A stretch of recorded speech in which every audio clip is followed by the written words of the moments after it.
This is what gets people interested in Magic, when they see something extremely visual. I mean, just this move drove me insane for ages and got me learning Magic. So you want to see how to face a card through a rubber band. Let me show you, with a little flair. Alright, yo, so check this out for those of you who are curious. Today we're going to be using the Dark Knight playing cards. As you can see, they're actually pretty dark. But don't worry, the cards are very visible. So to start off, we'll have the deck shuffled up, right? Either by you or yourself or the spectator.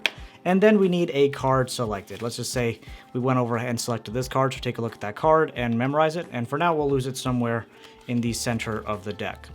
So, I don't know if you've heard of this concept or if you're familiar with this. It's called phasing. So as I go through the cards, we're just gonna stop at some location, let's say right around here, and flip over the two cards that are here. We have a Jack and a 6. Now we're gonna take these cards, leave them in the center, and then if I smash the deck down like this, your card will phase from wherever it is in the deck to right between them. So if we check this out, there's one card now between the Jack and the 6, and it happens to be your 2 of diamonds. Now I think that's pretty cool.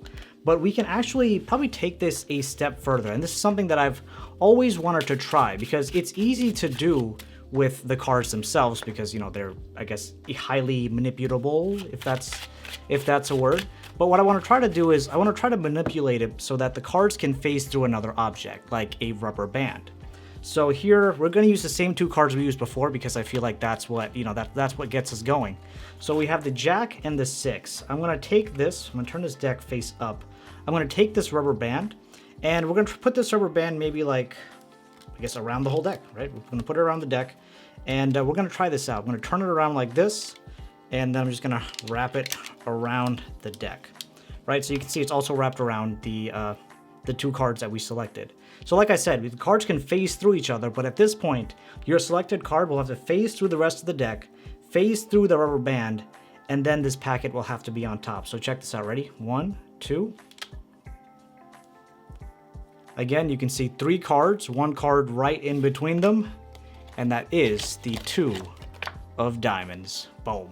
What up, crew? It is Magic Monday, and this is your place to learn Magic, master your performance, and captivate audiences. A show of hands. I can't actually see hands. A show of likes. How many of you actually liked the visual impact of this trick? I originally saw this trick called Pixel, and I thought to myself, how can I step this up? How can I use that visual impact to create a story? And what you saw is what I came up with. So before we dive into the tutorial, make sure you smash that like button and get ready to share with all your friends. Now grab your favorite deck and let's do it. Okay, so it is tutorial time. Now, I'm very excited to be sharing this trick because I really enjoyed the whole story behind, I guess, what I came up with. I don't know, am I tooting my own horn? But honestly, I just really liked the idea of trial phasing, so I decided to go with it. But anyway, so this is, I would say, maybe an intermediate level to more advanced level card trick, just because of the couple of slights that are involved in the way that I've done it. But it could also be done an easier way, and maybe I'll cover that on later in the video. So to start, you need the deck. I guess you need a deck of playing cards, have it shuffled up by a spectator, and you also need a rubber band. I expect that you know that part. Now, we need a card selected. Let's just say this card here. We have the King of Diamonds, Harvey Dent. And I take this card and control it to the 4th position from the top. So for that, I do a Marlowe tilt. I do a pinky count, 1, 2, 3, and insert the card into that position. Now, if you're not comfortable with the pinky count, then what you can do is you can literally just count off 3 cards and lift them up like this while the spectator is taking a look at their card. So what's going to happen is they're doing that. You lift up this packet and pretend to insert this card like somewhere in the center of the deck. Then in like half a second, get to this point and push that card in. Because of a person's depth perception, they're going to see this card going somewhere in the center, but it's actually going 3rd or 4th from the top. Right, so you push that card in. I just like to give the deck a dribble. This way they don't think that I'm holding the deck anywhere. So now it's 4th position from the top. And you're pretty much going to follow the exact same storyline. I'm not going to go through, I guess, in very much detail. But again, I introduce the concept of phasing, and I say the card can phase itself anywhere into the deck. So I'm going to go through, to demonstrate this, I'm going to go through the cards and have you call out stop whenever you'd like. So I go through like this the first time, square everything up, ask them if they understand, and while I'm doing that, I'm going to perform the call move. So I spread off cards like this, and I have a full tutorial on the call. I'll put the link on the screen, you can check it out. But I push off 1, 2, and then I push off the 3rd and 4th card as 1, or as close to 1 as possible. And then I pull that card here through the bottom like this, and now all the cards are going to go right above that card, right? So it's like this. And you just want to make sure that action is covered. So one more time, I'm not going to spend too much time on this. 1, 2, push the next two together, call this card out like this, and continue pushing through. Now when the spectator calls out stop, you stop here. Again, we have that card controlled on the bottom. Flip over the next two cards. So I push over two cards and I use this packet to flip them over. And I say we have the 6 of clubs and the 8 of clubs. I show off these two cards, and when I square everything up, I'm actually inserting this card between these two, but of course from the top, the spectator can't see that. I insert these cards in like this, and now I push these cards down. And again, the whole thing I'm trying to convey is the idea of phasing. So I slam the deck down like this, and you can, do whatever you'd like for this part. Slam the deck down, and then I spread it out. And I say regardless of where your card was anywhere in the deck, it was able to phase its way through between the two face-up cards. And I have removed the full packet of 3, and if you want, you can even have the spectator take that card out and take a look, and it'll be, I was gonna say two-face, it'll be the king of diamonds. Now you can square everything up, and now I say, so that is cards phasing through the deck, but I've always wanted to take it one step further. So now you want to pretend to lose the king of diamonds somewhere in the center of the deck. And I think the easiest way to do that is to use an overhand shuffle because, well, at least that's what I'm most comfortable with. So just to showcase real quick of what I like to do. And by the way, I have a mini masterclass on that as well. I'll put the link on the screen. You can check it out. So you toss over a small packet of cards, and now you in-jog this card like this, right? Using your thumb, you in-jog like this. Continue shuffling over here. And now you can see their selected card will still be here. Push down and forward, creating a gap or break between the cards. Then you keep shuffling, doing the overhand shuffle until you get to that break, and then you throw the rest of the cards over. So then that card is controlled to the top. If you're not comfortable and want to do something easier, this is a false triple cut that I use literally all the time. You swing cut over top third of the deck, swing cut over the half of the remaining deck, but keep your pinky here. So once you swing cut, you have a break there, put this down, down, and down, and doing it up to speed, it looks quite believable and the card remains on top. So from here, you direct the attention back to the helper cards, in this case 6 of clubs and 8 of clubs. As I'm doing this, I grab a pinky break underneath their selected card, so underneath the top card, just do a pinky count. And now we're going to take these cards, and this is a classic sandwich method. So if you've never done sandwich tricks before, very classic sandwich method of you take one card and put it here, put the other card on top, and now you have a packet of 3. You're going to pick up the entire packet of 3 into a battle grip, thumb on bottom, middle ring finger on top, peel off the top card and say you have 8 of clubs and 6 of clubs. And of course, the spectator selected card is hidden behind the 6 of clubs, but the spectator only believes that it's one card here and one card here. Then you put it all together and you see there's one card in between them. So again, real quick one time, these cards are here. As you go to pick them up, catch a pinky break right there, put one on the deck, say we have 6 of clubs and the 8 of clubs, and now we're going to try to phase your card again in between them.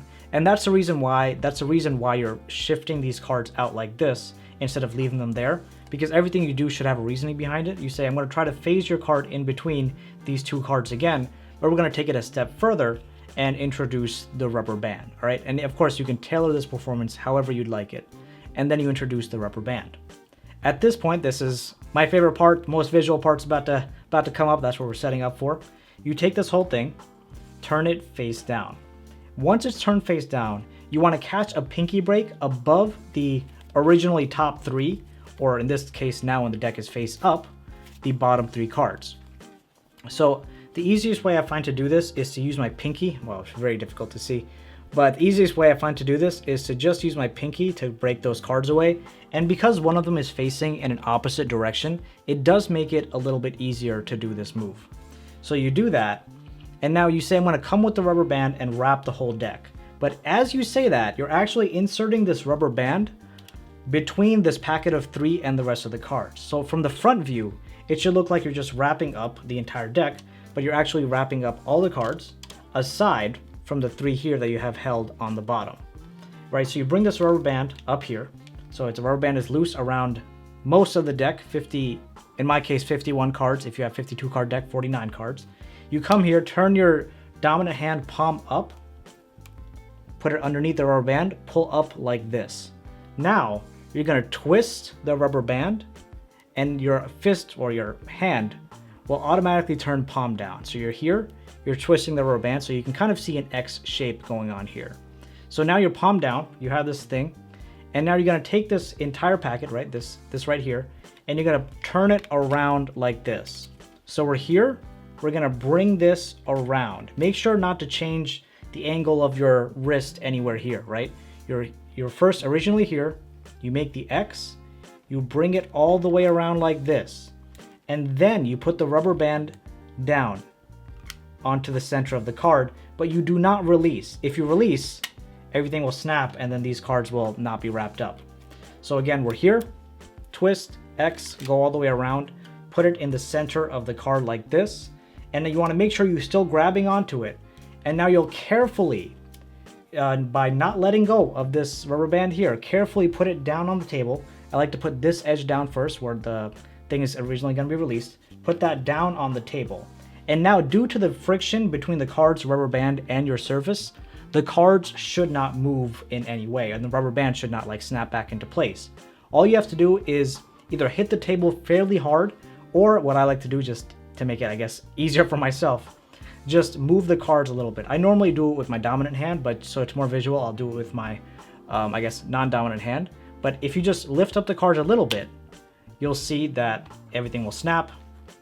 And you can now say, look, these 3 cards have been phased through, the rest of the deck is still in the rubber band, and again, have them take their card out, and their mind will be blown. Now, real quick, the simple version. If you didn't want to do all the culling and all the stuff in the beginning, maybe you can even start out like this. You pick out your 2 helper cards right from the beginning, have a spectator select out a card. Let's say in this case, 9 of clubs. You can do a false cut that we talked about earlier, something like this. And then you could do the same sandwich technique we talked about as well, where you take these 2 cards, break underneath that card, show them off like this, and we say we're going to try to phase your card between these cards, leave that here, give the deck a real cut, then smash it down, and then you can show the card has phased through between those 2 kings. And that would make it very easy as well. And then you can continue on with the routine, just taking the sandwich up to the next level by having everything phase through the rubber band. I'd recommend doing the first way, but this way is also completely feasible. If you want to check out more visual tricks, click on this video right here. You're gonna love it. A huge shout out to all my Patreon producers. Why can't I say producers? Patreon producers. A huge shout out to all my Patreon producers, and thank you, love you, see you soon.